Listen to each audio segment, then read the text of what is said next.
Well, hello and welcome back, my Royal Rogues. My name is Jesus Enrique Rosas. I'm the Royal Rogue, and today we have a mixed bag of topics from King Charles' visit to Germany to Harry and Meghan only working 1 hour a week in 2021. But first, there are memes. I am pleased to announce that I've been hired by Smell to lead their dust-worthy Harry campaign. And yes, today is April's Fools, but I have to tell you that I absolutely hate April's Fools. And I say this from my position as the Lord of Memes year-round, since I take my memes very seriously. Just like when I was dead serious, when I came up with a logo for this absolutely fictional company that is not gonna trigger any lawsuits whatsoever, so my attorneys can sleep at night. Smell. And just to be clear, there's absolutely no connection between this logo, this company, and anything in real life. The only thing that I can confirm is whatever this company is related to, it smells like ours. And in a totally non-related news today, thanks to Observer88, did they advertise for a John Paul lookalike? This is a legit question. Why does Harry and Meghan's new driver look so familiar? Because he looks absolutely like the guy that was driving Diana that tragic night. You wouldn't imagine that Harry and Meghan are, going to pull the heartstrings using this kind of references, right? Do you think they could go that low? And by the way, I got a lot of flack the other day for my analysis of King Charles' first official portrait, but here's another example from a body language perspective and, well, from a facial expression perspective and from a composition and color palette, that there are many ways to make the king look regal, confident, and compassionate. And from his visit together with the queen to Germany, one of the clips that I liked the most was this one. It shows his chemistry with Camilla. You can see the way he smiles and looks straight at her while sharing genuine smiles and having a good time. And that's another reason why I like this kind of clips, because they let you take a look at King Charles as the man, the person. We will have many opportunities to see him as the king, especially, of course, at the coronation. So being able to watch the king and the queen enjoy themselves at the pub helps to relate to them at a personal way, which is also important for a monarch of this era. And in the feature images of that engagement, we can also see the king and queen's body language in sync with each other, and not only in the intensity of their smiles, but the way their body language reflect each other. This is something that I have mentioned many times with William and Catherine, but the pictures of the king and queen's visit to Germany were especially representative of this phenomenon with them as a couple. And on the glamorous side, Tatler magazine highlighted how the queen wore the queen mother's spectacular reveal tiara for this historic state banquet in Germany. In regards to the tiara she wore, many were expecting Queen Camilla to select a new tiara to symbolize her new status as a queen. However, she opted for a piece we have seen her wearing on numerous occasions during her tenure as Duchess of Cornwall. Once the Queen Mother passed away in 2002, her entire jewelry collection reverted back to her daughter Queen Elizabeth II, who actually never wore the reveal tiara.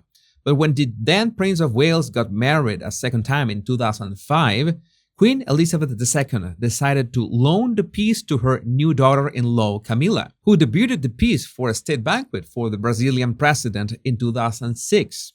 Her choice might not have been a novelty, but the tiara Queen Camilla chose for her first state banquet abroad as queen is still a piece that has both a long history and a strong sentimental value. I also like the way he gave his speech, in the sense that he not only had a nice command of German, at least from my non-German perspective, but he did something that most people reading speeches do not do. He made sure to establish eye contact with his audience, and he used hand gesture even if he was holding his speech. Gemeinsam müssen wir wachsam sein gegenüber Bedrohungen unserer Werte und entschlossen, diesen resolut entgegenzutreten. Gemeinsam müssen wir unseren Menschen das Leben in Sicherheit und Wohlstand ermöglichen, dass die You would be amazed as to how many people forget these simple tips to connect with your audience in a way that is engaging, and it's not just reading a script. Not everyone has the ability to give a speech out of memory. But even if you are addressing an audience while reading your words, make sure that you connect with them in any way you can. But well, let's talk about Meghan. There's this narrative that is being built about Meghan allegedly winning a bid to dismiss the defamation lawsuit filed by half-sister Samantha. And this is absolutely not true. They are trying to craft good headlines for the Montecito duo, but the reality is much more different. Let's read the facts straight from Samantha Markle's account. It is unfortunate to see that the press has chosen to wrongly report on the judge's ruling as a total win by Meghan. Upon reviewing the order, it is made very clear that the entire case was not tossed out, but in fact, the judge is allowing Samantha the ability to amend her complaint within a 14-day period. This upcoming amendment will address certain legal issues that are related to our claims for defamation, as it specifically relates to the Oprah interview on CBS. We vehemently oppose the narrative that the press has decided to spin in Meghan's favor and look forward to presenting an even stronger argument for the defamation and losses that our client has had to endure. Signed, Jamie A. Sasson. So as usual, this is the kind of strategy that Meghan is trying to spin off on her shill media outlets, so people think that she pulled off this legal victory over Samantha. But now you know better. I guess you were expecting something like this. But what many people were not expecting, although I doubt anybody will be surprised, is this. Prince Harry and Meghan Markle only work for Archewell just 1 hour a week in 2021. I mean, for all that they did not want to work as senior royals, I think the real intention of the Montecito morons was to not work at all, because they wanted to change the world, right? That is Archewell's mission. How can they set such lofty goals without working like they really mean it? Could it be that they really did not mean it? But they went from working royals to hardly working.